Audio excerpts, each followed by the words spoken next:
Hi everyone. Before we start, and let me introduce me and CM Medical to you. And this is a third study club, and first or second one was a little bit. Second topic was building buildable material, so it was quite fun. But also because of interesting topic of today, and we do have many offline and in-person dentists, but also we have around 40 register for these Zoom meetings. And um, once again, thank you for your time to join our study club, but also it is quite our pleasure and our honor to invite to our study club. And without any further ado, and let me introduce a little bit. CM Medical is the digital dentistry solution provider. We try to focus on digital products starting from scanner, CAD, and also mill or 3D printing, and also including materials. And also we start to do provide service for the 3D printing and also milling service, and also including design service. And feel free to visit our website to see what is available. And we do have some upcoming course, and this is flagship 3 days 3D printing course run by Dr. Andrew Ip and designed for zero experience dentists for 3D printing. And starting from understanding of 3D printing, but also a lot of hands-on for the software and design and like model design, splint design, and then crown design and some other stuff that you can try and compare with the different softwares. And also, of course, we will have 3 to 4 different manufacturers of the 3D printer that we will see and compare, and what is the margin like, what is the operation like. Yeah, that's really good because we ran it in Adelaide a few weeks ago, and we were basically printing pretty much all the time. And we had Accurator guys, Haygear, Sprint Ray, Asiga. We had a number of brands available, and just like printing them and comparing everything. So that was really fun. Yeah. That's right. The Sydney course is will be on 7 to 8, 7, 8, 9 of June, and in this place. And so feel free to sign up for the course, and we will do some like an early bird. Yeah, so early bird 10% off till April 30. And then if right. you're a member of this digital study group, you get an additional 5% off. So it's like 15% off. That's right. So like really good. Please join the Facebook Yeah, for free. the group, please.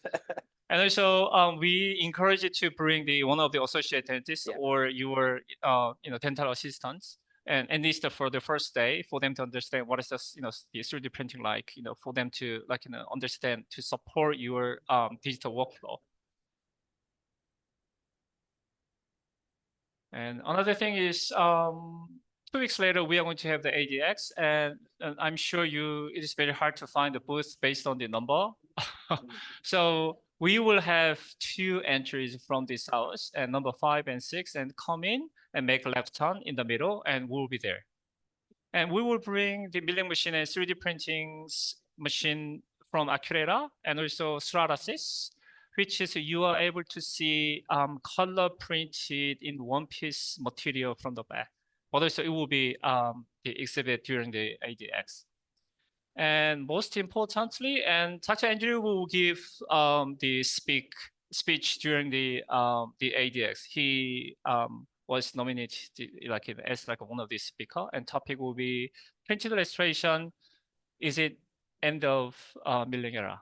So it will be comparison between 3D printing and milling, the materials and system and workflow. It will be quite interesting.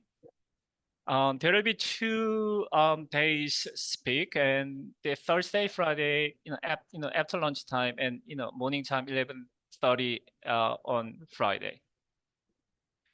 And also, Dr. Andrew, he has his the website, and I like his website, like AI 3D, like artificial intelligence, but actually it's after his name. Yeah, it's not deliberate.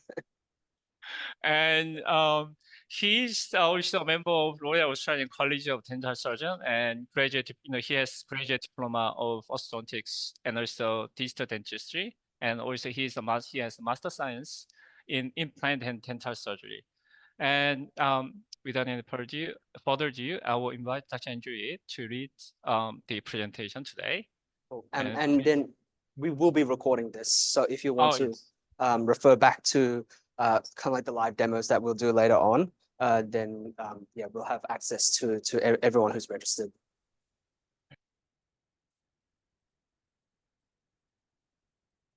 Just the slides. How's everyone's day been? Good? It's good. I'm exhausted. For the past 2 weeks, I haven't slept earlier than 1 a.m. Just preparing slides and everything. Cool. And can we turn off these lights maybe? Yeah. Oh. Oh, have I turned it off?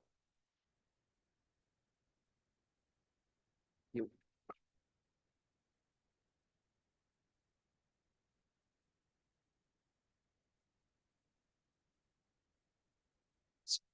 Mouse is not working. Technical issues. Okay, I've got another one. Just bring it back to. Oh, can you bring it back to slide 1? And now just use a trusty analog one.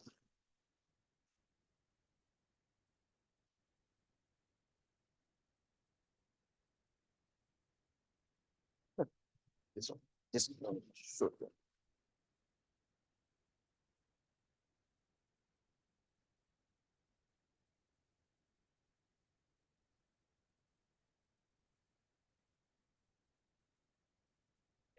Cool. Right.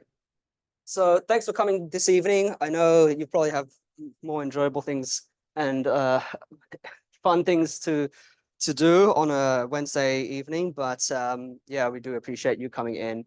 This is actually probably our biggest turnout for quite some time. So it just goes to show how popular this topic is, because I guess I'll start first. I'm a dentist. I'm not a technician.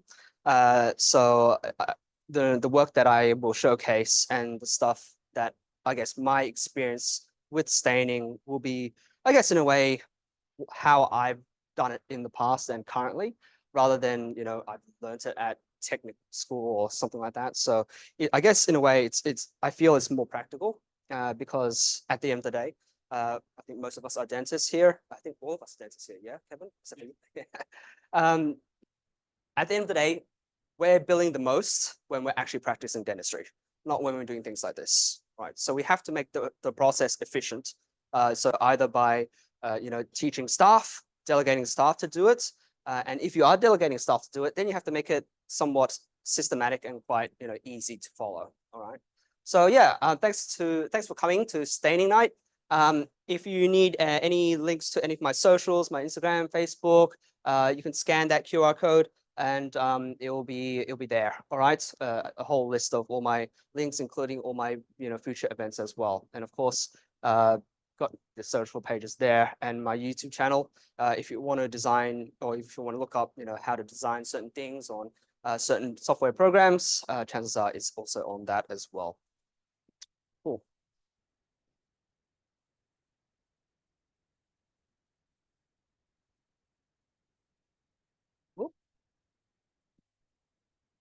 Okay, here we go.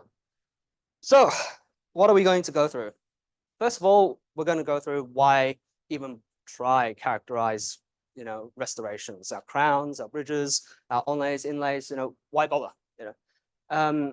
We're also going to go through a bit of shade taking. As I said, I'm not a technician. I just go with my personal experience and what works for me. So it's not really going to be something that comes from a textbook per se, but it works for me. And chances are it may work for you as well. Right? What you need to get set up if you want to characterize your restorations, you know, your brushes, your pastes, your ceramic pastes. You know, there's a lot of things that you have to consider when you're trying to get into something like this. Bit of a technical slide: hue, shade, and value. What do they mean? Of course, I'll describe them, and then I'll probably ignore them in the later slides as well. Right. And then I'll go through what I call my zones of characterization for both anterior teeth and posterior teeth. The techniques or I guess the color map or the shade map that you would use for an anterior tooth is actually different, obviously, to what you would use for a posterior tooth. I'll go through some tips and tricks, and then of course we'll end with some live demos, and then everyone here will have the chance to actually do it themselves. So we got some samples already, some zirconia samples already sintered. We have some brushes at the front, we mix some paste, and then you can have a go at it yourself. Cool. A little bit about me. I won't spend too long about this because Kevin has already talked about it. So you can see a list of my boarding credentials at the top. In a few weeks, I'll get another one. And yes, currently, actually, my area of interest is actually 3D printing rather than anything else. But I have decided that I guess the education in the field of digital dentistry as a whole is not very good and it's quite expensive.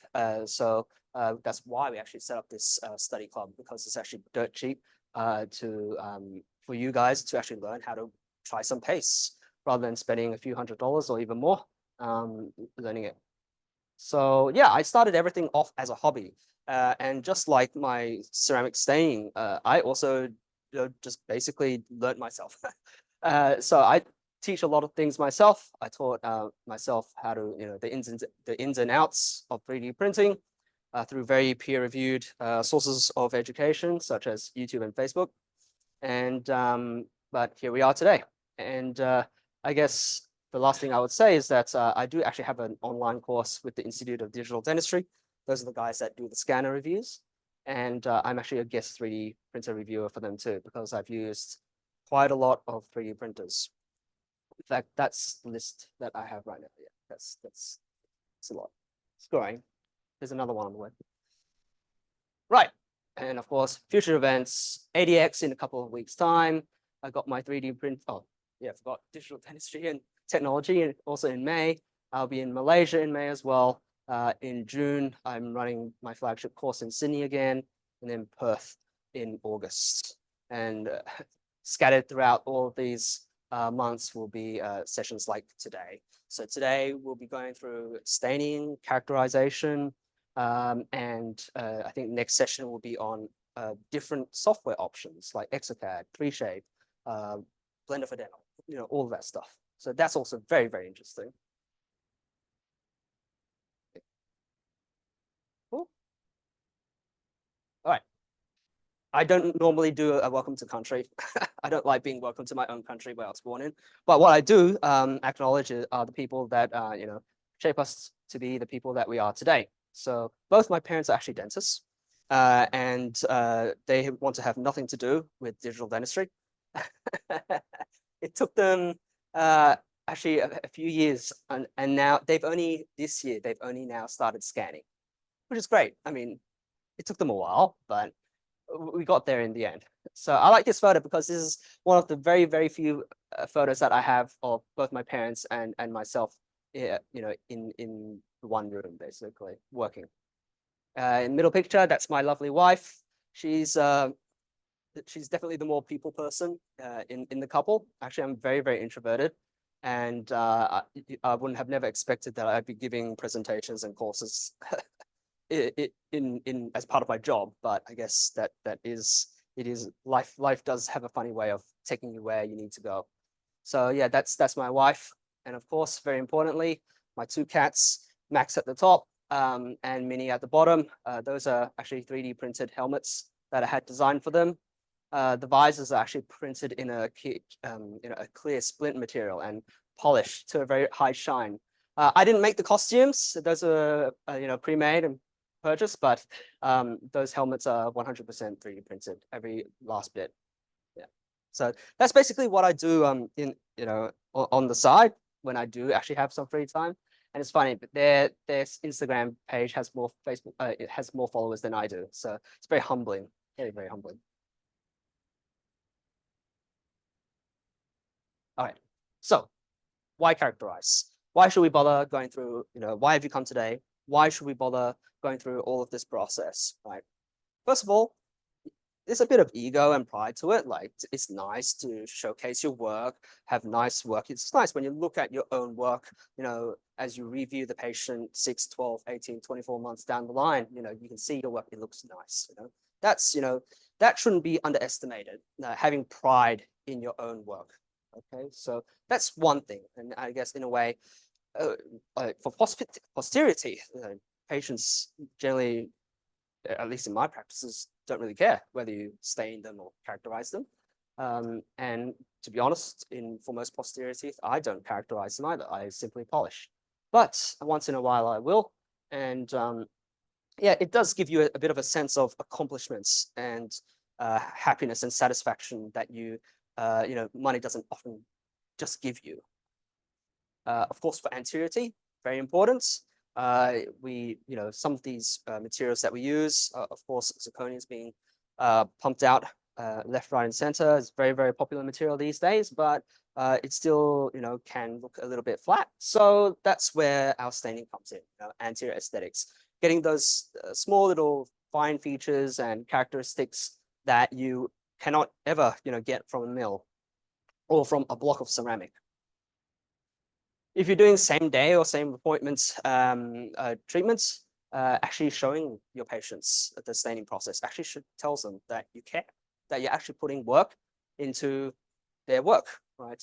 They can, I guess, not all, very few of us are born artists, but we can appreciate, the work and the effort that goes into something like this. So showing your patients, yes, this is your crown is being customized by a human, by someone living with a heartbeat. So that is something that patients do appreciate, rather than, here's the crown, it's just fresh from the mill, we're just going to cement it, block here or there. Yeah. Very importantly, it also gives your staff something to do, right?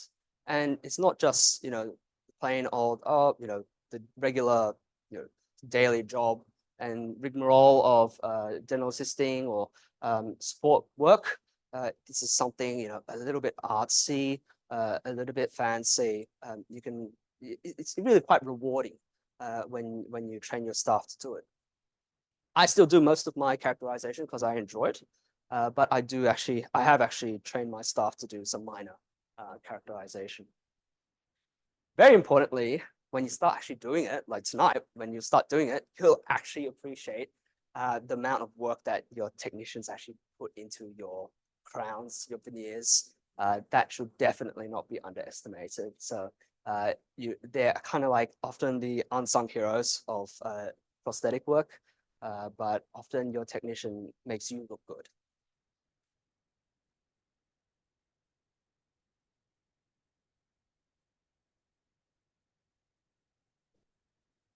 All right. So shade taking, a dummy's sake, okay? And I would never call myself a cosmetic dentist. I'm still very much a general dentist and bread and butter dentist. I still do my own cleans. I still do my class 2s. I still see, kids, and I still am very much a general dentist. So I'm no photography expert. That being said, there's some things that you can use to help with taking shade. First of all, you need a decent SLR camera, which is, almost, I would say, if you really want to get into this type of thing, you definitely want to have some sort of decent SLR. I actually use a flash cap, which is an optional buy. You can get it from the US, made from a guy in the US. It's manufactured in Taiwan, but instead of, sometimes ring flashes or twin flashes, they can result in quite a harsh light on front teeth. So when you actually see the photo, all you see is a reflection or just, white. I like this particular addition because it kind of like softens the light a little bit, so you can actually see the shade a little bit better, and you're not just seeing a reflection. So I highly recommend this particular product. I use flash cap a lot these days. I actually still use the Vita Shade Guide, the standard Vita Shade Guide. That's probably going to make some technicians vomit, but I still do it. But actually, because I do a lot of in-house work, I find it best to actually have a shade guide made out of the material that I'm milling with. And I mean, that's generally why I use Everest zirconia, because the shade guide is actually made out of the milled material in its different shades when it's properly processed. So that's really realistically the best shade guide that you can ever get, to be perfectly honest.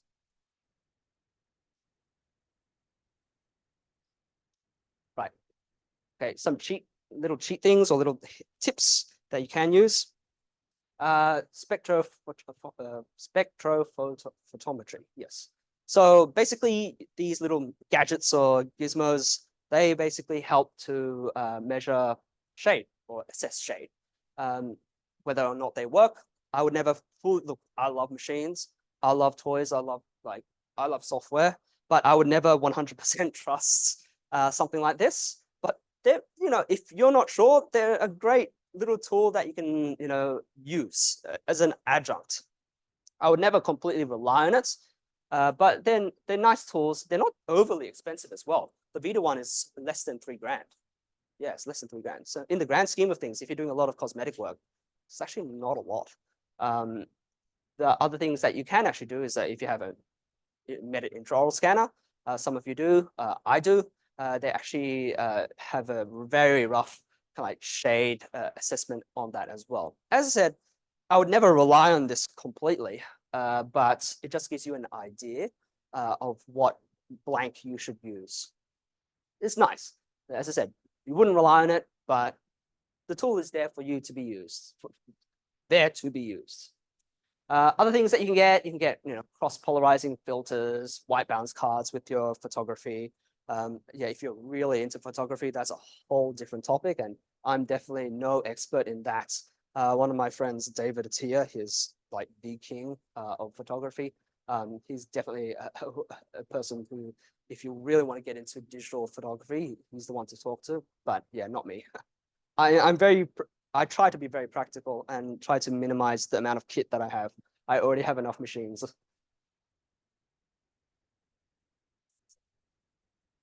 Yeah, cool. So what do you need? Right, there's actually a lot that you need.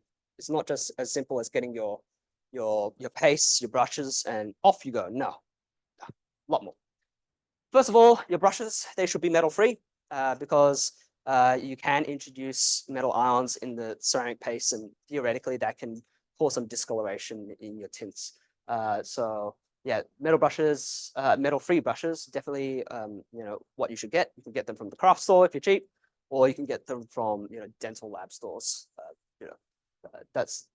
I wouldn't get it from Henry Schein because they'd be pretty overpriced.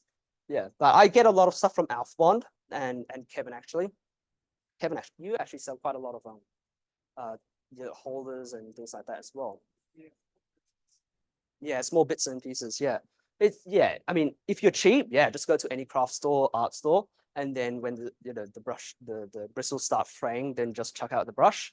Otherwise, if you want something a bit more usable, then any like lab store, dental lab store, because you know what, technicians do a lot more of this than we do, and actually, the dental lab equipment stores generally charge cheaper than the dentist supply stores.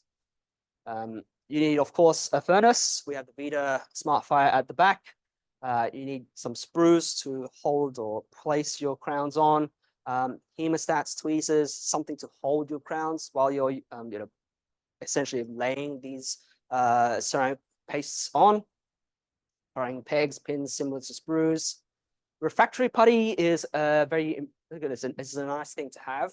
Basically, it acts like, it's like kind of like a bit of like a foam or a gel that you squeeze inside your crown. You seat it on the sprue, and then it's basically, you can put it in the furnace. And when after the firing process or the crystallization process, you just dust it off. It's very easily removable. In fact, some people even reuse the putty that's gone through the furnace by essentially adding water to it. It just rehydrates the solution, that you can reuse it. But I don't think you need to be that cheap. Like, it's pretty affordable. Ceramic polishes, very, very important. Always nice to have, polishes for your zirconias, your Emaxes, really important to have, because sometimes you don't need to characterize, you just need to polish. And so they're very, very useful, and I always have them on hand. And of course, your ceramic polishing paste. And there's a lot of options out there these days. Mio is very popular. Biomic by Adite, that's That's also quite a popular one. We got the Vita variant here today. I guess they all have their own little personalities and little quirks. I guess Mio tends to brand itself as a single firing pace. Just layer everything in one, and then everything will be done in one firing. Which it is absolutely possible. That being said, if you do ask any dental technician, they will almost definitely do most things in 2 or 3 firings. You just get a nicer outcome.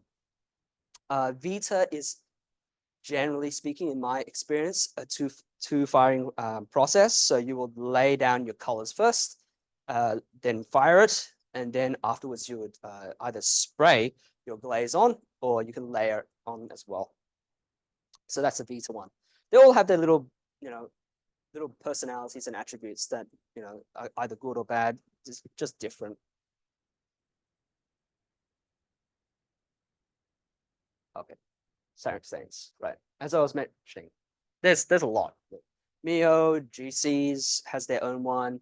The one thing I really like about Mio, and I don't get sponsored by them at all. I use it quite a lot, is that they really got their naming right. All right, they really Vita does tend to have this very complicated naming system where it's like ES 1106, ES 1105, or like ES 1023 or something random. It doesn't mean anything, right?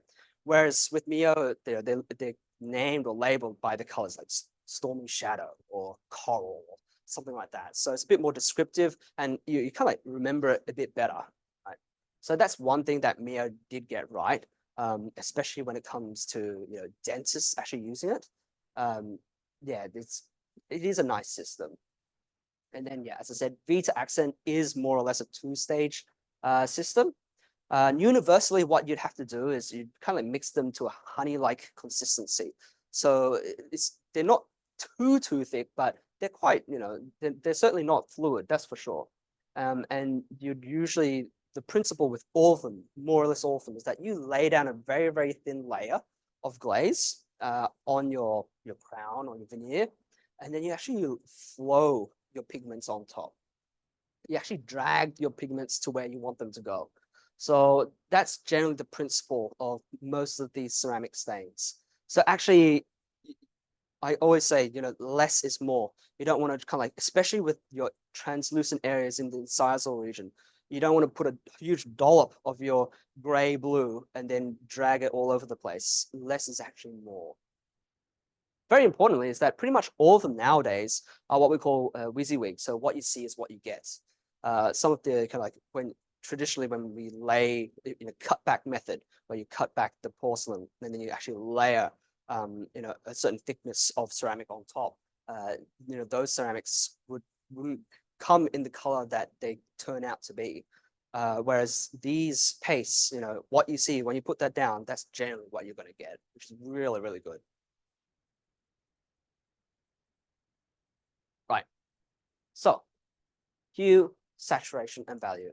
This is probably the most technical slide in the presentation, but we're going to go through it. So what's hue?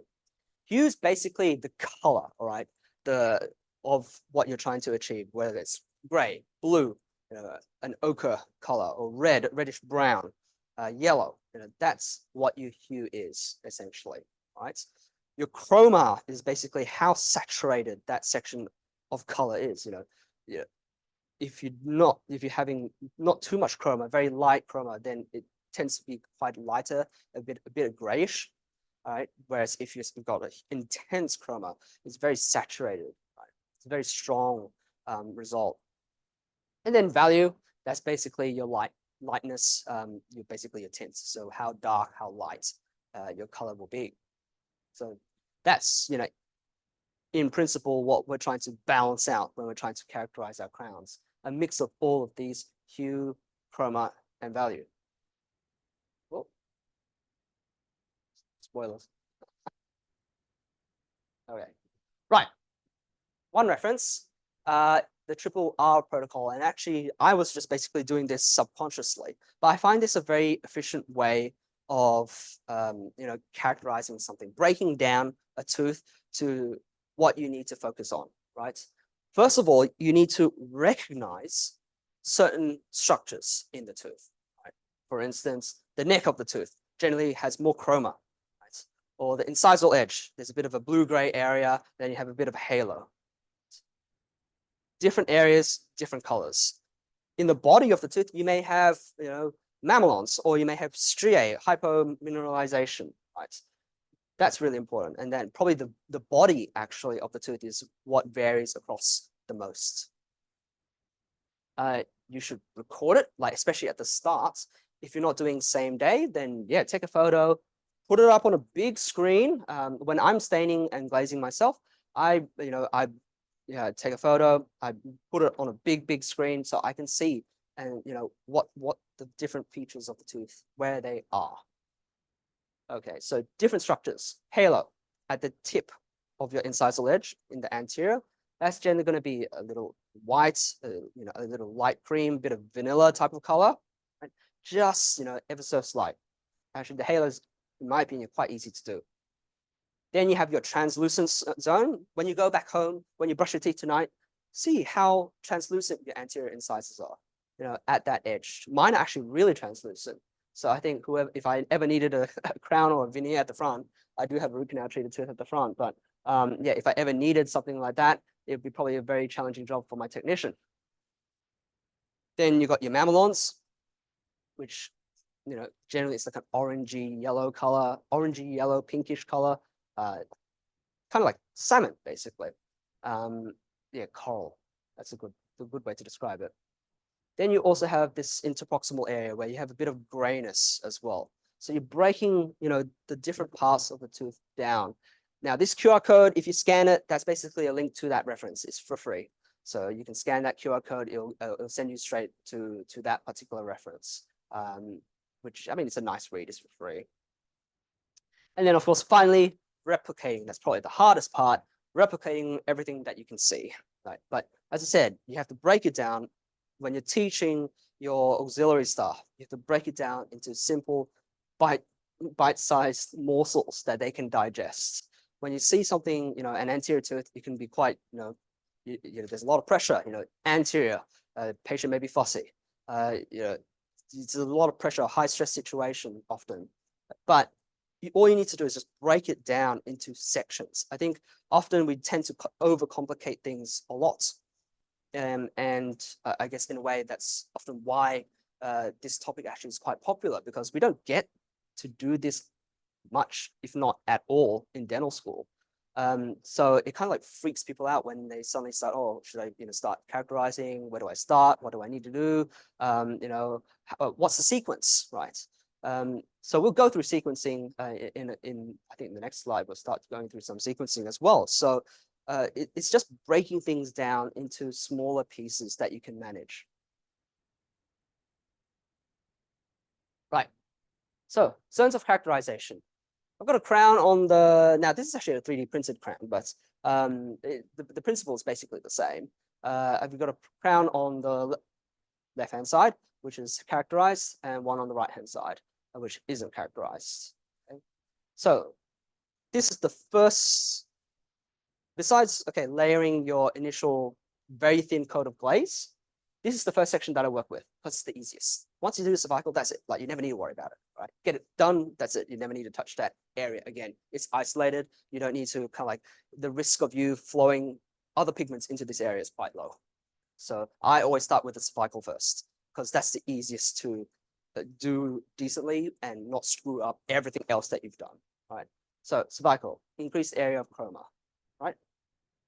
And the next part I do is actually not the halo, but actually the incisal translucency, which is this gray violet band of about 0.5 to 1 millimeter thickness, depending on the patient, of course.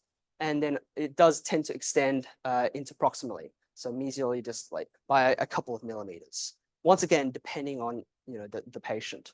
So I should do this first. The reason why I do this first is if I happen to get a little bit too much gray blue towards the incisal edge, I can block it out with my whites, which is a stronger color. All right, it will mask anything that I put in there before. Whereas if I put my halo in first, then I have to be careful where I'm putting my gray blue, right? So I actually do the translucency first, then I'll do the halo effects, right? And halo effects should be really done in just a few strokes or even 1 or 2 strokes in a very consistent fashion, just lightly, just the tip of the paintbrush, or the brush, I should say. Just a little bit of light or vanilla color just on that incisal edge. And then the last part, that's probably the hardest, your body characteristics, right? You know, you may have striae, you may have certain mamelons or certain coral effects. It really depends on the actual patients, but you have to recognize them. With striae, I actually use I don't have one here today, but I actually use like a flat brush, like a wide but flat brush, and I just basically, you know, streak it horizontally. Because most paintbrushes that you'll get from, you know, Mio or Biomic, the ones that you get with the kits, they all, you know, have the same tapering shape, which I don't feel is as nice to use compared to a long, wide, flat brush, where you just basically streak. So you don't need to be, and you can get these brushes, as I said, from anywhere, as long as it doesn't have metal in it. Right, so that's anterior. Of course, this is zoomed out. I'm not sure how well you can see it, but basically this is from, I think, another study, or I think this is from El Trevi 2018, where you have, you know, this area of intense chroma, blue gray area of translucency, which you can just kind of like pick out here, right? And chroma increased here. The halo is not depicted too well at the edge in this photo. And then there is, you know, there are some areas of orange kind of like blotched just randomly around this particular region. So, I mean, that, as I said, that's my own work. I'm not a technician. That being said, I reckon I can do, you know, a decent job. I've been told by a technician that, you know, I'm pretty okay for a dentist, so I'll take that as a win.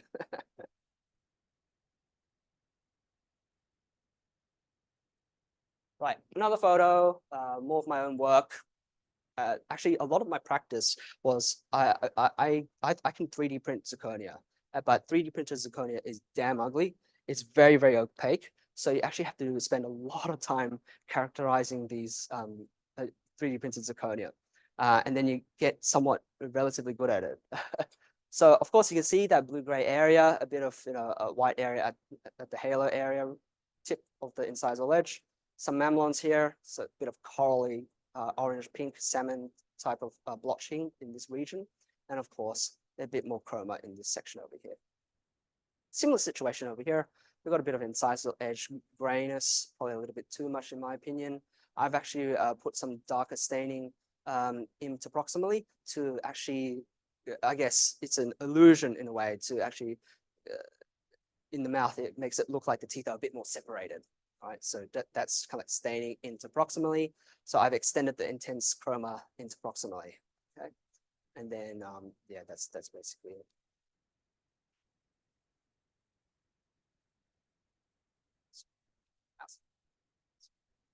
Okay, mouse is done. Right, so posterior. Right. I start off with the pits and grooves because they're the easiest not to screw up. They're also very easy because of gravity, right? You just put it anywhere and they will flow. So basically I start off with the pits and grooves, very intense brown pigment. Mio makes a pretty decent one, but for some patients it's a bit too brown. So sometimes you want something even darker. Then I think Biomic is not too bad. We'll see how the video one goes today. So that's the pits and grooves. I start off with them first. Then around those pits and grooves, you have this reddish brown, olive brown area. Basically, you're kind of trying to mimic the shadowing around these deeper areas, right? This shadow effect. Cuspal slopes, a little bit of a lighter color, all right? Often a little bit whiter, vanilla, almost like your halo effect, but for posterior teeth, right? And finally, your cusp tips. You can, depending on the patient, once again, they are either white or you can even have a bit more of a translucent effect, like a gray violet or gray blue effect. That also works as well. Once again, you have to kind of like, I rely a lot on photography of these, like if you really want to do it. Look, sometimes you just may want to just flow some stain in the pits and fishes and glaze it and bang, you're done. And you know what? That's fine, right? You don't need to necessarily go through all of this process. You can do as much as you want or as little as you want. Once again, some different zones. Right, so this is from the Katana handbook. You've got some grayish blue at the tips, reddish brown kind of like towards the middle or down those slopes. And I usually put a little bit of white at those kind of like slopes as well. And then around those grooves, you want something a little bit darker.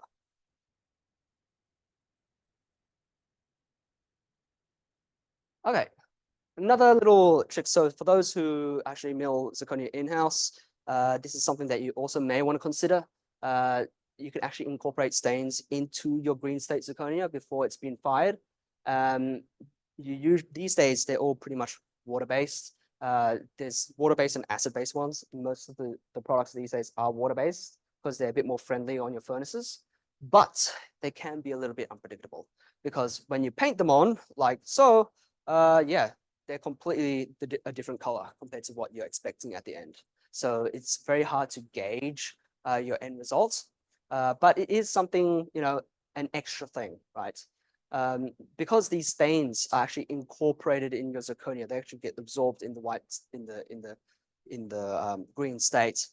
You can't actually remove them. Okay, so the advantage is that they don't delaminate. So sometimes your porcelain stains can come off, chip off, delaminate, whereas these stains will not, unless you have a really, really bad break. So this is one result. There are some studies that if you do use these stains, they can actually weaken your zirconia. Whether or not that's to a clinical extent, hard to say. And also, generally speaking, we always recommend a water-based, you know, water-based stains like these days. In fact, I don't even know which ones are acid-based. They're pretty much all water-based nowadays. Two types of techniques: dip and brush. Dip is when you basically chuck the whole thing in the stain, let it absorb for half a minute or a minute, and then take everything out. I don't really do that. I actually brush it on. You just have a bit more control. Like this picture over here, that's basically some Everest pre-sintered zirconia stains that I've put on. So a bit of pink and some chroma there and incisal. And I haven't characterized this at all. This is basically just polished, how it looks after it's polished. So I haven't put any Mio or Vita accents on. That's just basically how it looks straight out after you polish it. So let's go through some tips and tricks. First of all, sometimes we just defeat ourselves even before we've even lifted a brush, right? During the design phase, you know, you should actually, if you're really planning on, you know, staining and glazing, use a tooth library that is that accentuates the anatomy. That's probably the easiest way for you to make sure that you actually have something to stain, because sometimes you mill these things and there's very little surface features. Then what can you do? You just basically get a puddle of brown in the center of a molar. So it's very important if you are planning on staining, actually choose a tooth library that hyper accentuates the anatomy. And it may look like it's, you know, crazy anatomy in software. The reality is that our mills, well, when you're milling something like this, what the smallest mill diameter is 0.6 millimeters for most. Yeah, 0.6 millimeters. So to be honest, your mill is not going to get that, you know, that degree of finesse. So yeah, you'll have some kind of smoothing of the features when you mill it. So choose a, you know, a more hyper accentuated tooth library in that situation. I think the case is even worse if you actually use a 4-axis mill sometimes, which often these same day or same appointments, you know, chairside mills they're usually just 4 axis, so that will make it even worse. Of course, design your prosthesis or have your designer design them, at least 0.2 millimeters away from your opposing occlusion, 0.3 millimeters if possible. Reason for that is, well, you need space to layer these pastes on. Yeah, it's thin, but anyone who's done this long enough, you can spend a long time characterizing something, cement it, and then you can basically drilling off your hard work because it's interfering with your opposing occlusion, right? So as I said, sometimes we defeat ourselves even before we've even milled something. You have to create an environment where you can actually layer some stains. Right, more tips, right? Often like in the green or blue state, so Emax blue, zirconia green, it's basically before Emax is before crystallization, or zirconia is before sintering. Basically, you can do some fine adjustments to the shape of the tooth and accentuate those features. So often patients will have a crack line, right, down the center of their central incisor, which is filled with stain, and that will almost definitely not mill nicely at all. So you actually have to introduce that crack line carefully. After the crown has been milled, you can use a whole range of tools, a simple scalpel, just one line, shoop. Don't no hesitation, full confidence, one line, right? The more you hesitate, the greater the chance you'll screw it up, right? So you can see like this crown here, and then after characterization, that line has been introduced there as an example. That won't be milled generally because it's so fine. But if you want to, let's say, to introduce some staining into that particular crevice, then you have to introduce that before you fire it. Other thing to do is actually these blocks that we have these days, these multi-layered blocks are actually really nice. Much better than what we had, available to dentists 10 years ago, even 5 years ago. We have some really nice multi-layered blocks now. Of course, Everest, I'm a big fan of Everest, it's very cost effective, is one, but there's so many different products out there in the markets, and they're for dentists, you definitely would be wanting to choose something multi-layered. It just is less work for you. So yeah, use a multi-layer block, less work for you, all right? So that's one thing, all right? The other technique that I use, which will make a little bit more sense, is that because these pastes they're kind of quite thick, so often they will just puddle in a particular region. So actually you have to be careful, but you should actually be tapping gently your brush, and that will actually kind of even out the stain, or just make it kind of balance out on the tooth surface. So that's why I call it a tap tap tap technique. And for those who, when we do the live demo, it'll kind of make a little bit more sense.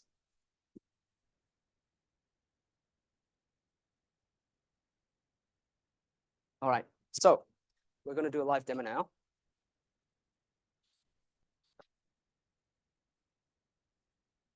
Does anyone have any questions right now? Yeah. Yep. So depending on the software that you use, like Medit, you'll have basically four different teeth libraries to use, or you can actually in Medit. I use Medit a lot with just for simple crowns and bridges. You can actually create grooves. There's later on when you edit the actual tooth, you can actually create grooves into the actual tooth. So I would hyper accentuate that essentially.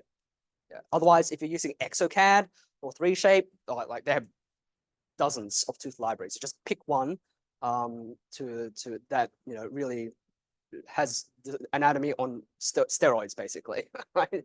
Yeah, because it will look like that in the software. The reality is once you mill it, it will certainly you will lose a significant portion of it. So you have to give yourself a fighting chance to start off with. Yeah. All right. Okay, so we got an anterior. We're going to do an anterior and a posterior too. Hopefully there's no technicians watching because I'm just going to probably make a fool of myself. But and if anyone wants to come in closer and have a close, I don't know how how it looks there, but if anyone wants to come in closer, don't be shy. I don't bite. Yeah, in fact, it's hard for me to bite down on things. I'm in class 3, so. So I've got my hemostat. Oh yeah. So I use a hemostat. I'm holding it or gripping it on the light's quite bright. Yeah, can we reduce the brightness potentially? Oh yeah, it's a little bit more. Yep. Yeah, that's all right. It's just really bright. Maybe. Oh, it's this. Oh yeah, I can reduce the brightness. Oh, too much. Oh, reduce that. Yeah. Maybe keep some. No, yeah. Don't worry. Yeah, turn on, just turn. Maybe turn on the ambient light. Yeah, maybe turn on the ambient.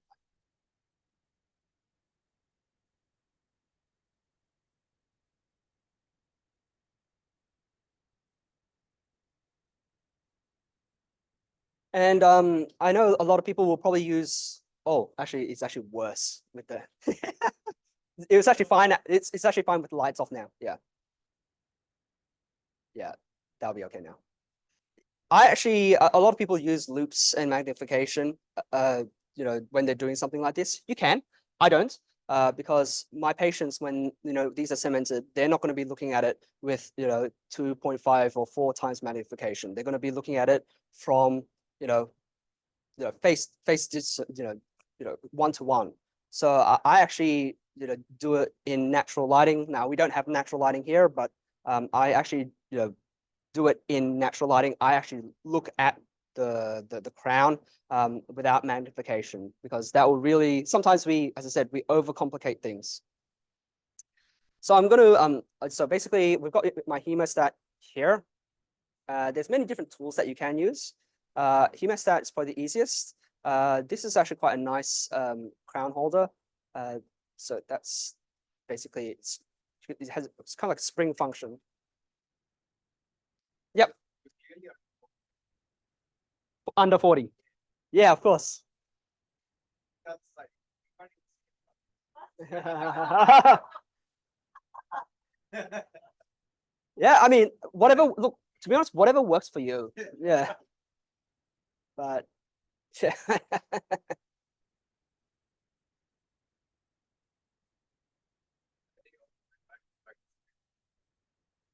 That's all right. Yeah, you can see how you go. Yeah. All right. So we got some stains here. The Vita, we actually have the powder stains, which is pretty funny because look, for the Vita, you can either get it in a paste form or a powder form. I use the paste because you don't need it. It's very little mixing. It's already pre-mixed. But the problem is that your expiry date for these products is usually about a year or two. Whereas with the powders, you can more or less, as long as you keep them in a dry environment, you can more or less keep them forever. But yeah, I think if you have an in-house lab, in-house technician, yeah, go get the powders. But from my point of view, I would just use the pastes, to be perfectly honest. The other thing that will come with pretty much any kit is kind of like your color chart. All right. So as I was saying, Vita does kind of, in very typical European fashion, overcomplicate things. Great products, but yeah, you can see like all these numbering systems: ES07, ES13, your body stains, BS03. It can be a bit confusing, right? I actually like the Adite products. I'll just bring that up. That's yeah. So this is the Adite products. It's quite nice in the sense that as part of the kit, you'll get basically a shade guide, and actually these little colored sections, they're actually the stain that has been fired already. So it's really actually the same material that you're getting. Whereas this color wheel from Vita, because it's just basically plastic, you're just hoping that the color that you see is what you're going to get at the end. Most of the time it is, but I just feel that something like this is actually quite nice to have. Once again, different system, little different things with their, I guess, They're little nuances. So I am going to mix my stuff.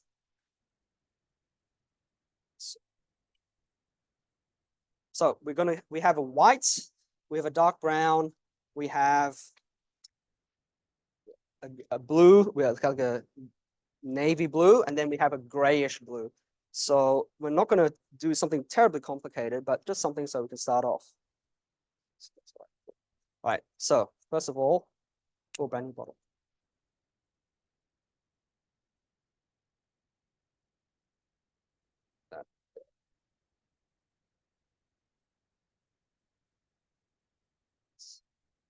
Oh, probably a bit more. And I will go quite slow on this.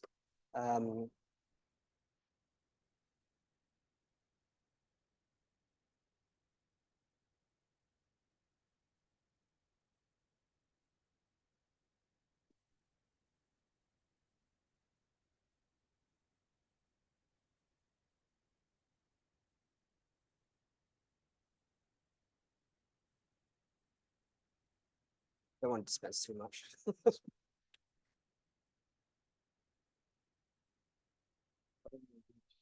Oh yeah, we have to do it. So this is actually my glaze powder, not cocaine. As I said, usually I don't dispense powders. I go straight to paste because you avoid a step like this. But no choice today. So no, that's all right. Next time up. Ooh, that's blue. Probably way too much for that. This is the gray. And I don't mind mixing the gray with the blue because that's basically what I'm going to do to get that gray blue effect. I know on the screen it just looks like white, but once we start mixing things together, it will make a hell of a lot more sense. Oh, dirt.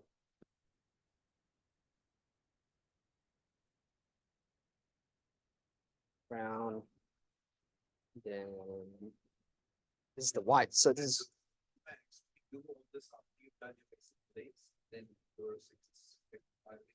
So no, so with your initial glaze, you would layer on your colors at the same time. Yeah.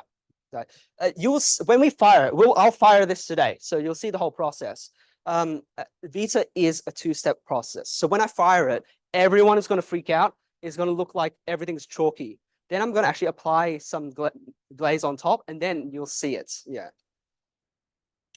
But with systems like Mio or double firing doesn't make sense for JSON. yeah, correct. Yeah, so Vita, you're probably not because I don't do same day a lot. Yeah, but I do like it. I actually like the handling of the Vita products. But if you're looking for same day, then you're looking at something like Mio. Basically, Mio is kind of like the king of same day. Biomic is not too bad.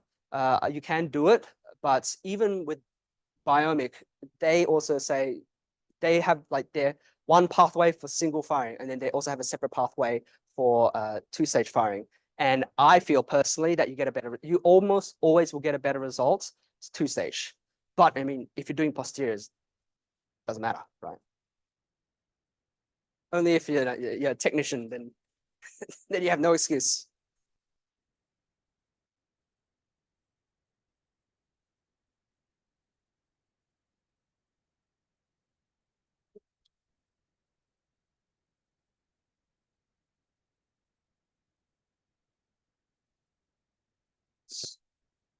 So I've got my brush here. I always moisten it up first. And then you should have like a towel like this as well. A nice like microfiber towel. Just so that you can wipe your brush. You don't want your brush too moist. That's definitely not good, but you don't want it too wet either. So this is just my glaze. I've added way too much fluid actually.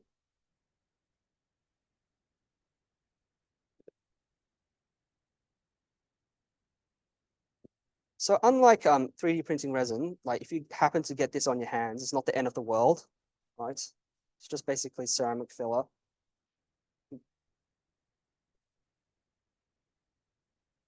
But yeah, I always prefer to have some sort of yeah, I'm a big fan of the pastes rather than the actual powders.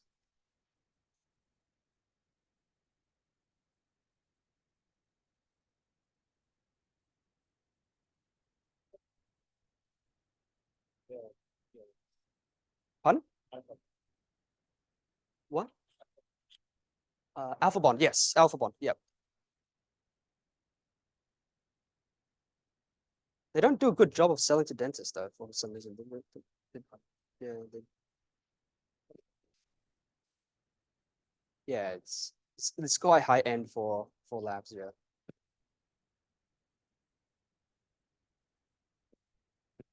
No, it's just basically mixing it.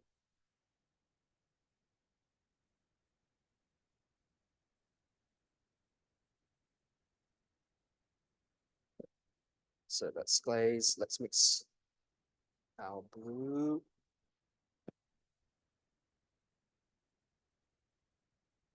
So I'm actually mixing the blue gray and the gray together to get the color that I want.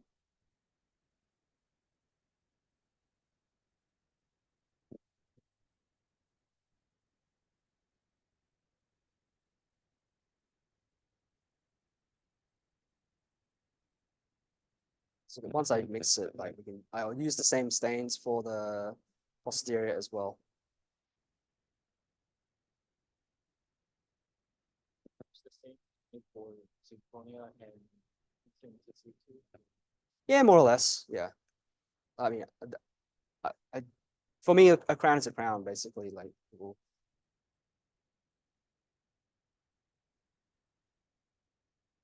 now you will definitely see. So obviously, this reddish brown, that's definitely gonna go in my pits and fishes. And you have to be very careful with this because, yeah, because it's such an intense color, it's very easy to make everything look not so nice. And basically, you're just dabbing it. I would say that the Vita system is a bit more fluid compared to others. White.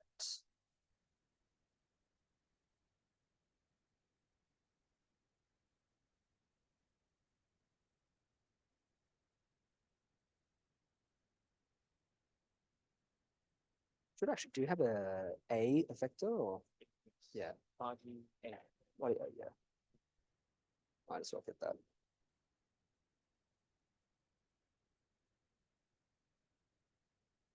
Yep.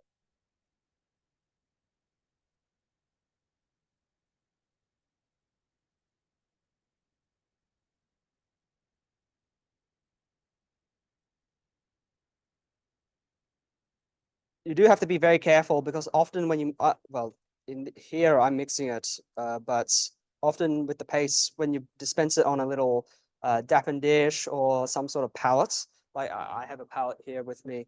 The white actually looks very similar to the glaze, so you have to be very careful you don't end up applying the white stain instead of the glaze, especially after you've left it for some time. You've kind of like forgotten about it.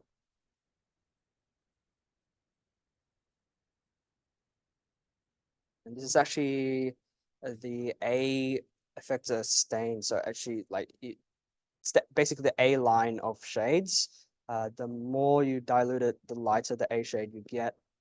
But I'm using this basically. I'm going to be using this at the cervical region.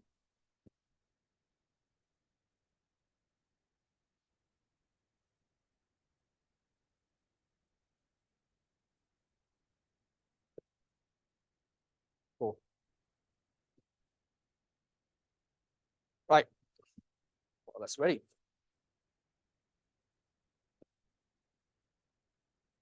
Right. So got our crown here, and we're just going to do the anterior surface. Okay. As I said, first things first, a slightly moist brush, but not too moist. Your glaze, and you're just basically gonna just brush it lightly.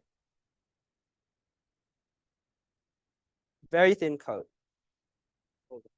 Yeah, all of the place. You don't need to, this is fast, right? It just acts as a body for you to flow your stains onto. Right. So that's done. Now I'll start with the cervical portion, which is I guess down here. Got my A effector. Yeah, yeah. At the end of the day, this is just a color, all right? They have all different labels, but a color is just a color. If you find that the body shade works better at a certain area, then sure, go ahead, use it. But you're just dabbing it and you're basically flowing it, okay? You're just flowing it where you need it to go. Less is more.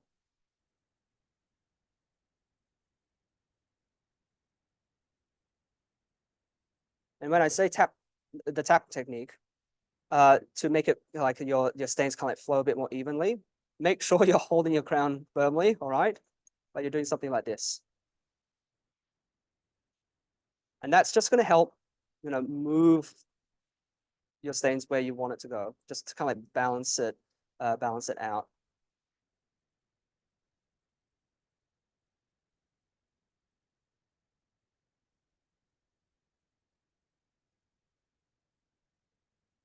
So I'm quite happy with that. Fortunately, we'll take a photo of it and maybe I'll put it on the Facebook group, just so that people who can't see the results can see it later. Next, I'm doing my translucency effects. And as I said, I'm doing that first before my halo. You're just basically putting a little bit just at that tip.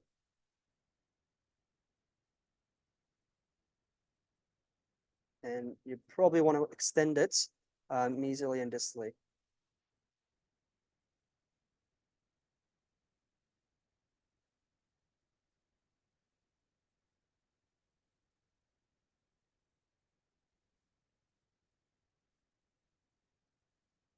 It's better. Maybe sometimes like the lens focused on your thing, like Yeah.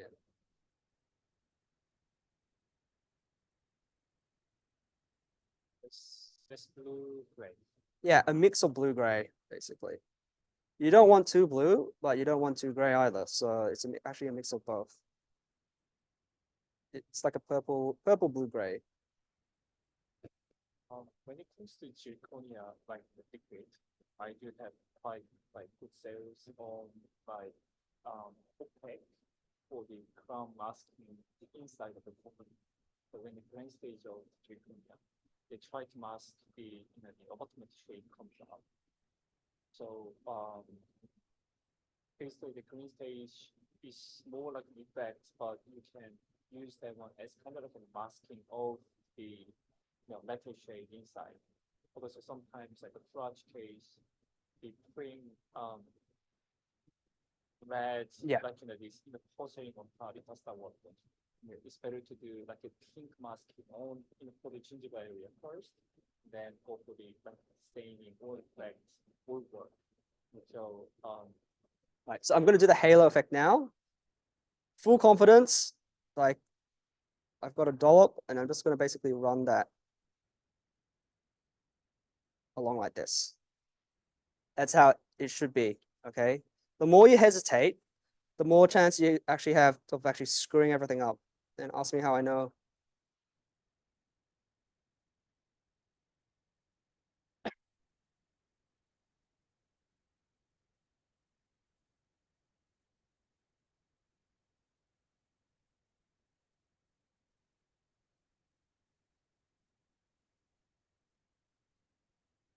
Too bad. Now, if you wanted striate, I won't do it now, but if you wanted striate, this is not the brush that I would use. I'd actually dollop it, a lump in the center, and then I'd actually, use a wide flat brush and just streak, streak, streak, streak, streak. That's what I would do. Yeah. If you want, like whatever, you can use whatever works for you, right? In your hands. So I'm more or less quite happy with how this looks. Does anyone want to come in and actually have a look at it? That's why they, here's probably look focus. Was it too close? Maybe I will get you Was it? Is it? estimate. Yeah, estimate, and we still can focus. And that's Yeah, the focus. Okay. Right. So you can see now I've added some chroma at the cervical portion. Right. A little bit of a faint halo at the edge. Some insights or translucency. That's as simple as that. Of course, you can do more if you want. You can add some pink, like a color to kind of mimic some of the mamelons. Up to you.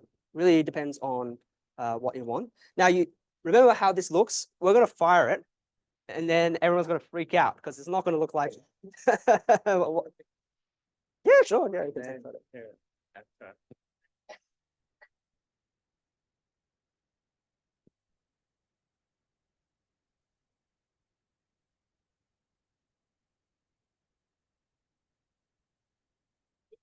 Okay.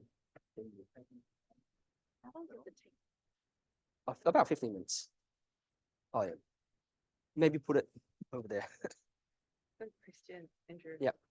Who was a patient when your whole family was looking over Oh, into their mouth? Who was a patient? yeah.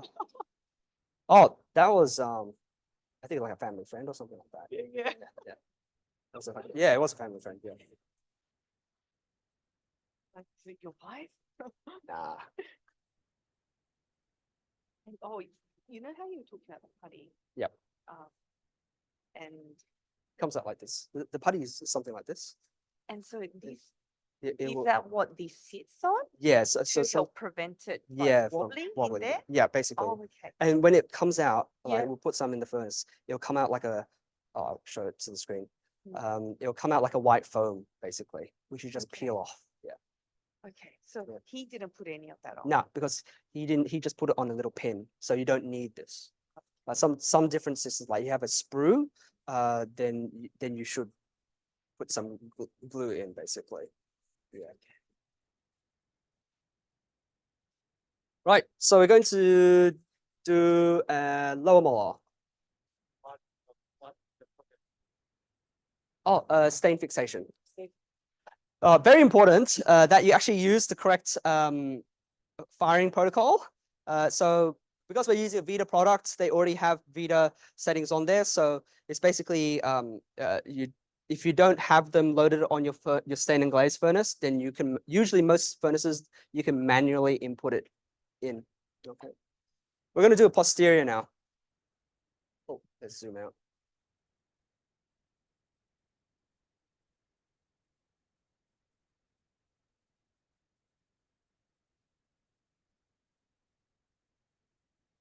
Posteriors, you have to be quite careful when you're holding them, because sometimes then the crown, the posterior crowns, they're quite shallow, so you don't the beaks of your hemostat don't grip very well onto them, so you do have to be quite careful. And there have been times where I tap too hard and the whole thing falls out, and then there goes my hard work. Yeah, by all means. Yeah. Right. Once again, we're going to follow the same steps. Thin layer of glaze superficially. Not too much, all right? Not too much at all. And you would do this for Mio, you would do this for Biomic, you would do this for Vita, whichever system you use, you'd layer on this very thin layer of glaze, which you then use to flow your stains and pigments on.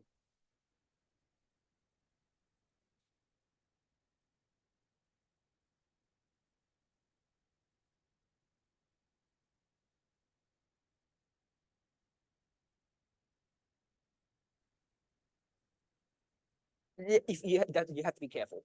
Yeah, you do have to be careful. That being said, that you can also use that to your advantage.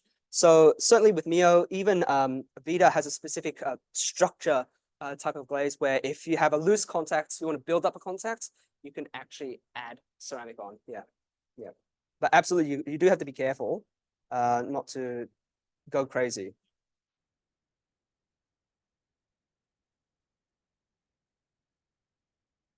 Okay, so first things first, we're going to flow in our very, very pigmented, kind of like reddish brown stain. And I just basically dab here and there first, and then I'll actually drag it out in multiple areas. Don't freak out. You've put it, in the center somewhere. You're basically dragging it out. I mean, this crown is very nice. It's got really nice defined pits and fissures, so I can really, have spaces for the stain to flow into.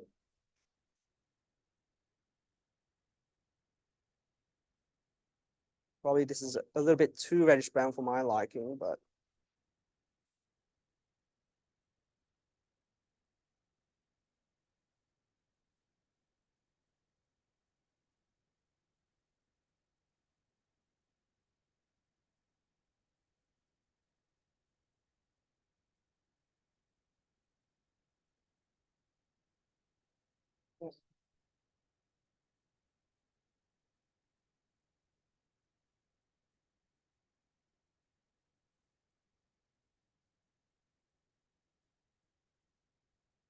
so you can imagine, like, if you had, this occlusal surface, if I'm just going to zoom it in now, see if,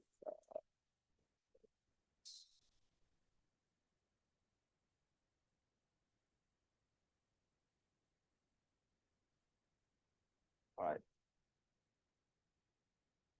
Yeah, so I've just added a little bit of an ochre tint occlusally. If you want it darker, you can. Maybe I will add a little bit more, just hyper accentuate the area.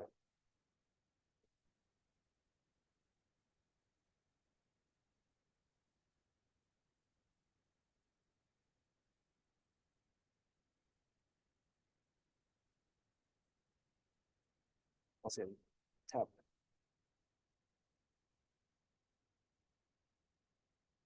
Right. Then I'm going to use my body shade here just to create a little bit of a shadowing effect around the place. Not too much. You don't need to spend too much time on this.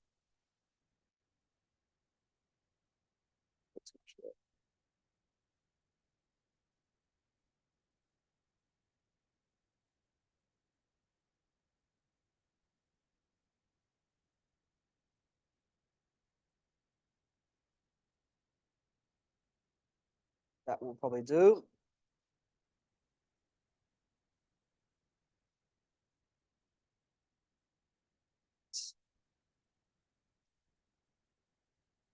I'm going to add some white on the slopes.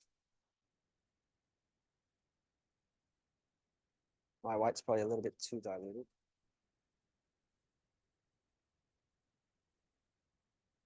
Just a little bit. You probably won't see it on the, oh, my bad. You probably won't see it on the screen, but it's just ever so slight.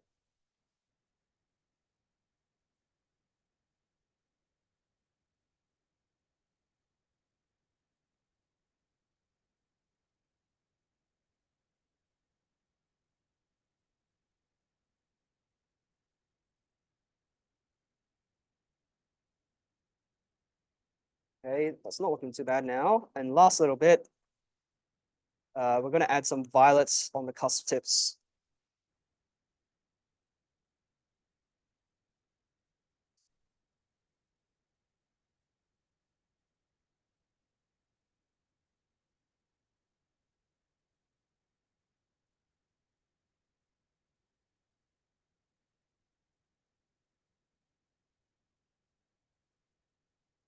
Just on the tips, just a little bit.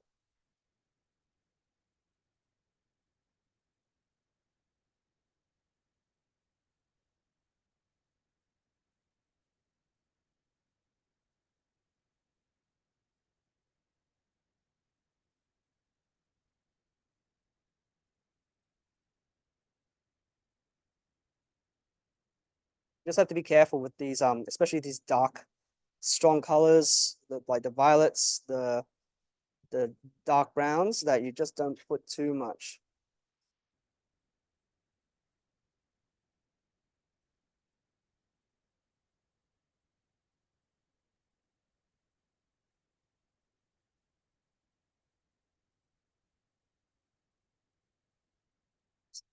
Too bad now. And see, that's, if you're not too careful, that's going to happen.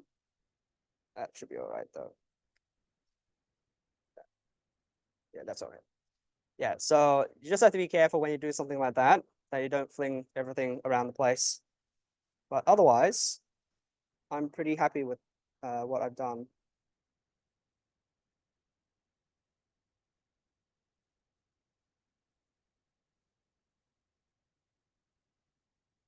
Yeah, cool. So I'm gonna fire it, and then yeah, we'll see how it looks afterwards.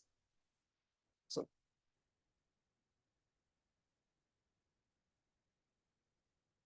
Kevin, another one. Just then just try to keep the firing like fiber. Okay. Yeah. Okay.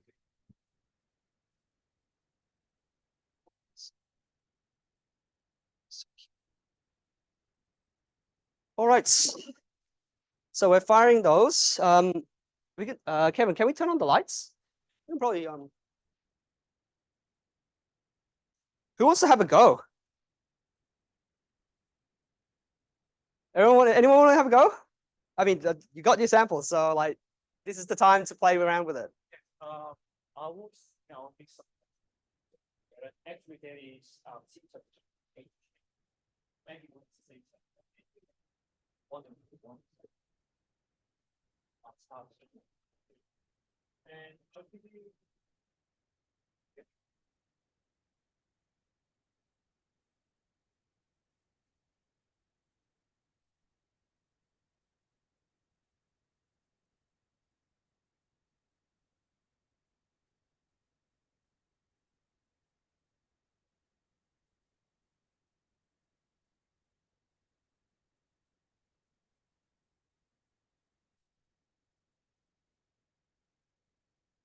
Yeah.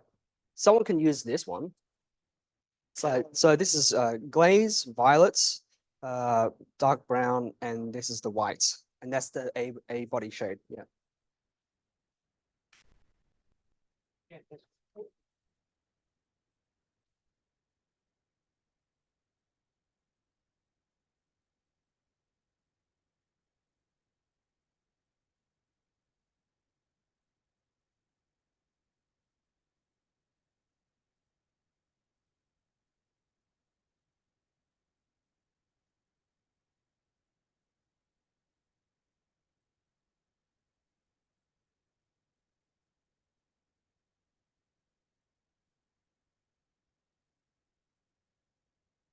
All right. So just for those who are online, everyone's doing kind of like a live, I guess, demo of that.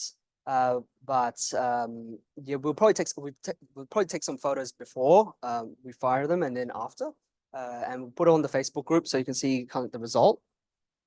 What I actually might do is that I actually might repeat the process, and anyone who's still listening can follow on.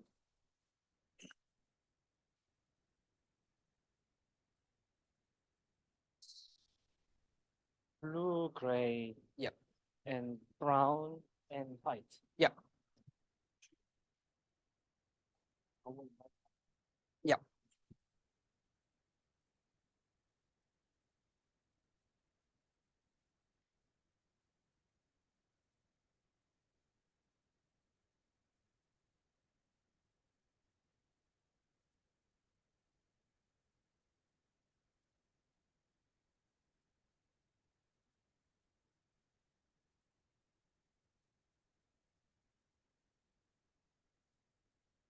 Yep. G for glaze.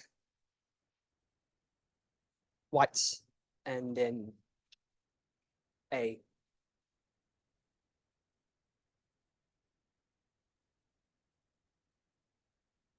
So just bear with us. We'll just preparing some stains for everyone here. You can grab a brush at the front.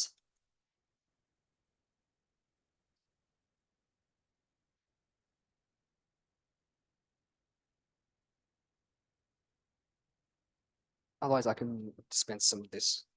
I can dispense some of my Mio.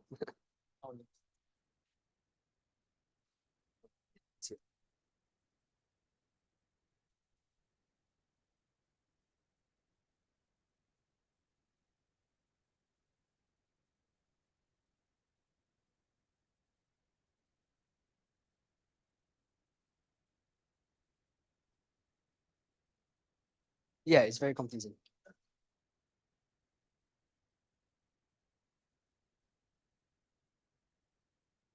Yeah.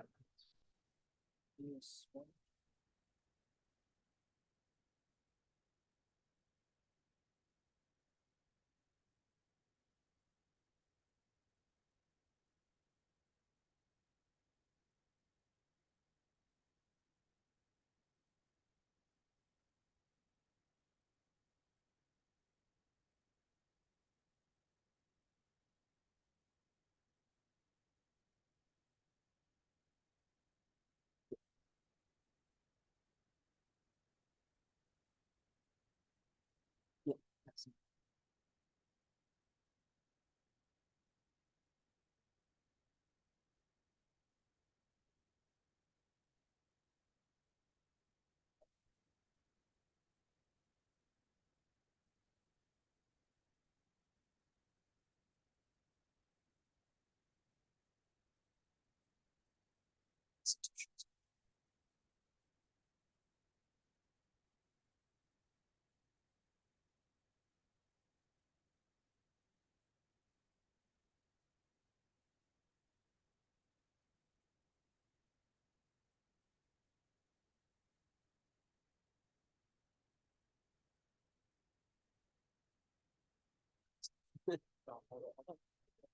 That's too wet.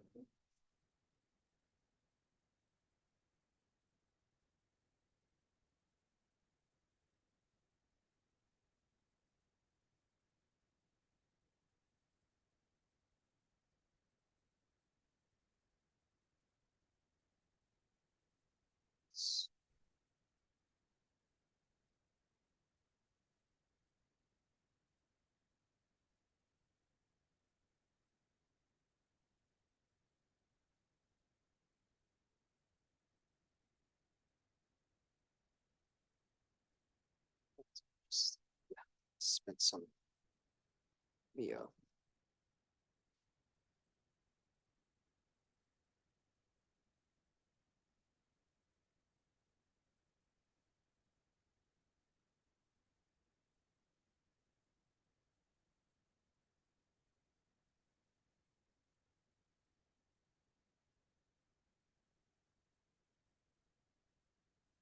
Kim, do you have a plastic spatula? Oh, Okay. oh, you don't want to use the metal. No, I don't. Maybe.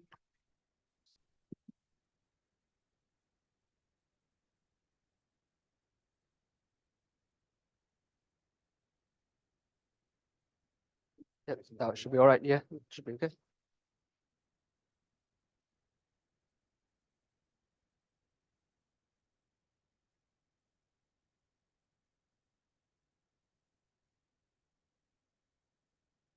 Yeah, keep going with the.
Yes.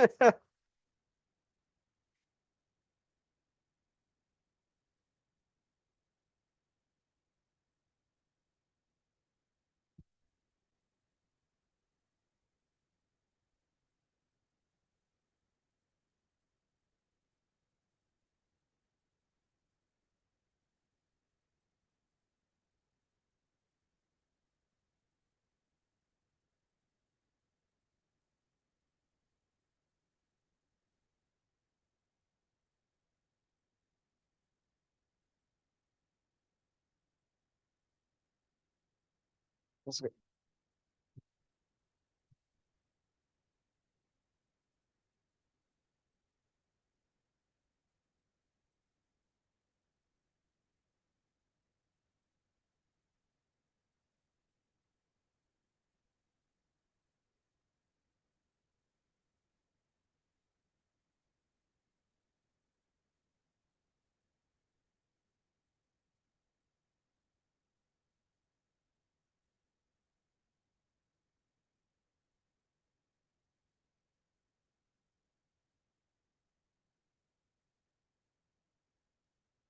Well,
so I'm preparing some Mio. So I'm gonna repeat the whole process with Mio, and then I'll let someone use my set.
Kevin, do you have another anterior crown? Yes. Anyone using? Yeah. So thanks for being patient. Whoever's still streaming. A2, the best meal. Okay, so good question here. Marnie has asked if you wanted to stain A2 incisal, A3 middle, and A3.5 cervical, what would you do? Would you mill it in the lighter shade or the darker shade? Much easier to mill it in the lighter shade than stain down, rather than mill it in the darker shade and stain up. So I would actually mill it in the lighter shade, the A2, and then work downwards. Yeah, I'd use your body shades to change the shade that way. So yeah, I've got Mia here now, so I'm going to use this, and then someone else can use my what I'm using. Right. So once again, let's bring that, zoom that in. Oh, let's take that away. So it has no choice to.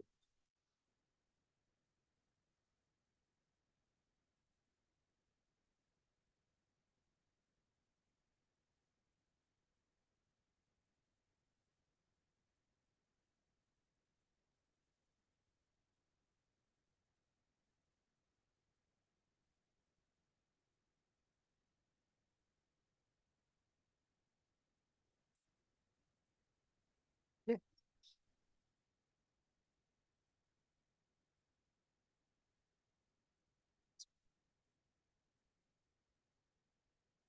Yep. Okay, so Mio, you got to be careful with Mio. As I mentioned before, their glaze, which is down at the bottom left-hand side, actually can sometimes look quite similar to their whites if you diluted your white too much. So just be careful, all right? So I put my glaze in a completely different section compared to my my other pigments.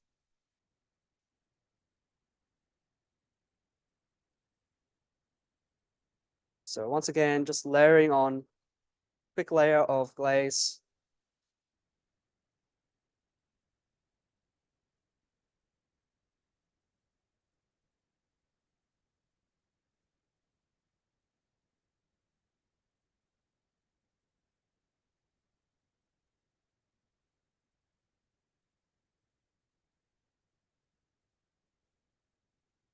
Okay, so you can see that sheen. It's just my base layer, all right? So next step, I'm going to move on to my cervical section.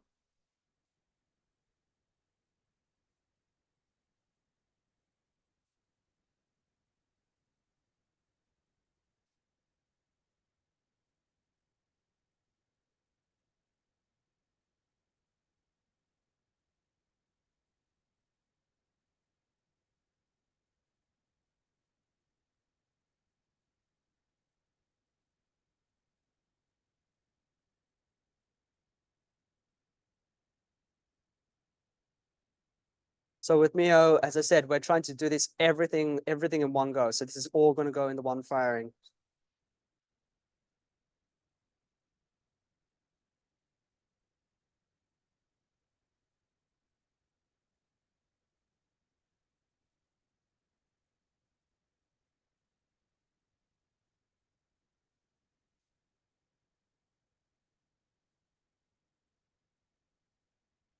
So a bit more chroma down at the bottom now.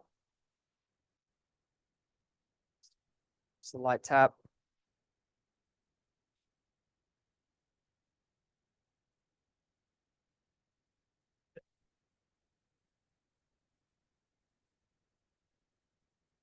Right, I'm going to do my translucent effects now.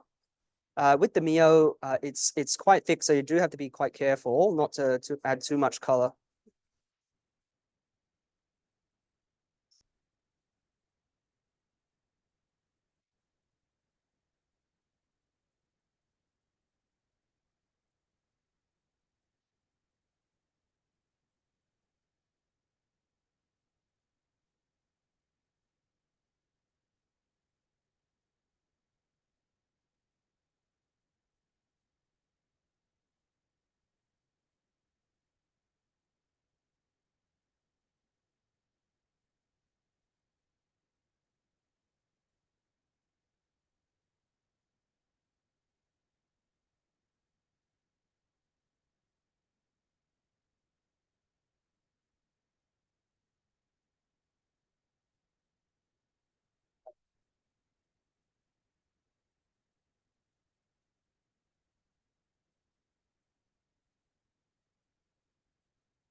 So now I'm gonna put my halo effects.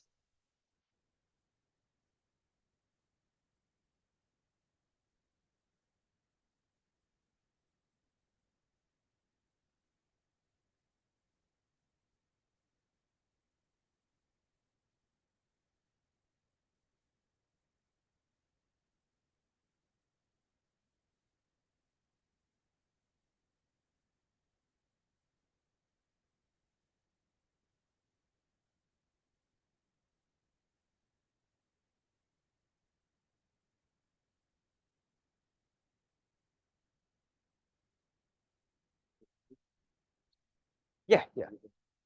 I'm just thinking, how can I go at these places? Mhm. Are they better than, the finish seems to be better than the avocado ones that I use. If I use the paste, Yeah, use the paste, yeah.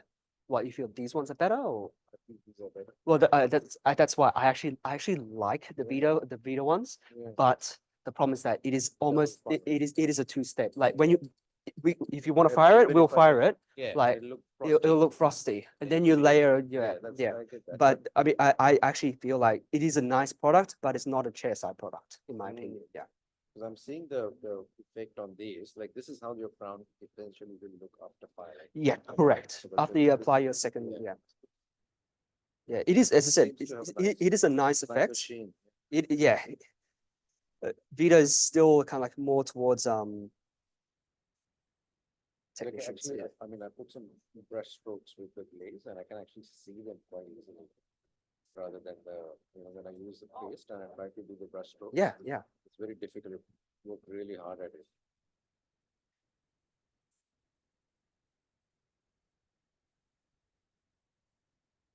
That's okay. If you want to exit, basically that's the code that you need to put in 00501 hash. So you have to go down the car park basically. Oh, So don't go the same way that you came in. You Yeah. just basically follow down no. and then there'll be a place to input a code. That's the code. Yeah. Yeah, take a photo of it. We also have two special furry friends at the back. So if you do have a bit of want a bit of a break, you can play with Max and Minnie. They won't bite.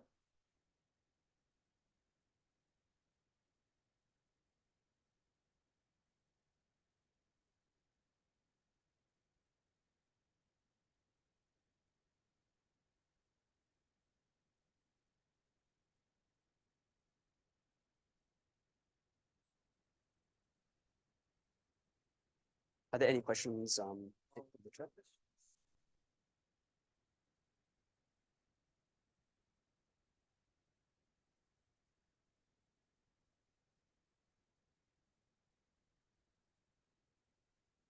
My mic is on.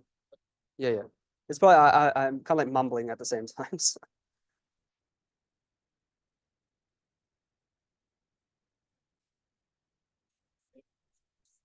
Size of. Yeah, I just answered that. Oh. That I answered that one. Yeah.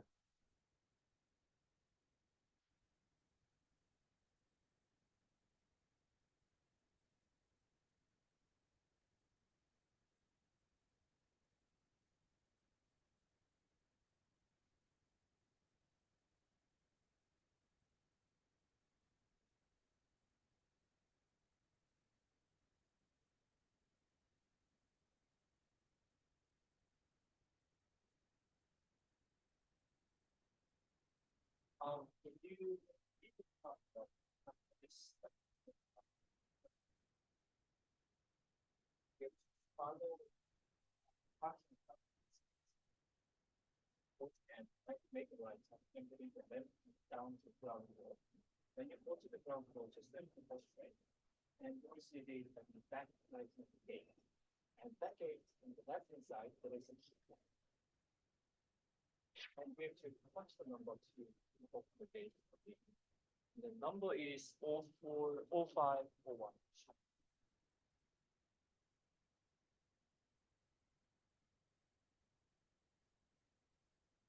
Oh, yeah.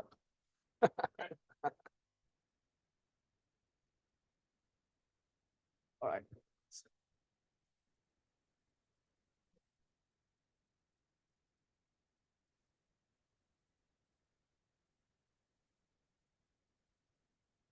integrated round. The best for kind of the desktop, like usually the best design, the best is kind of book reading, like those sharing. That's right.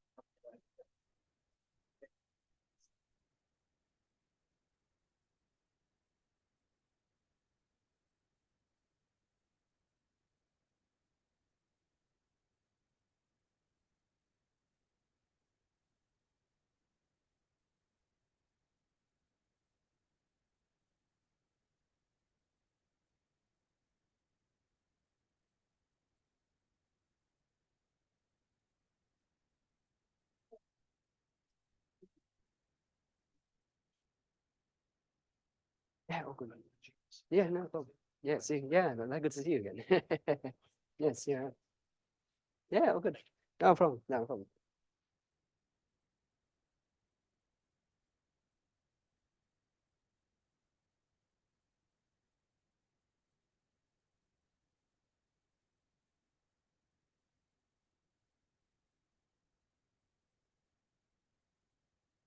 Okay, so for those still on the stream, uh, probably a little bit about focus, but yeah, we'll put some photos on the Facebook group afterwards.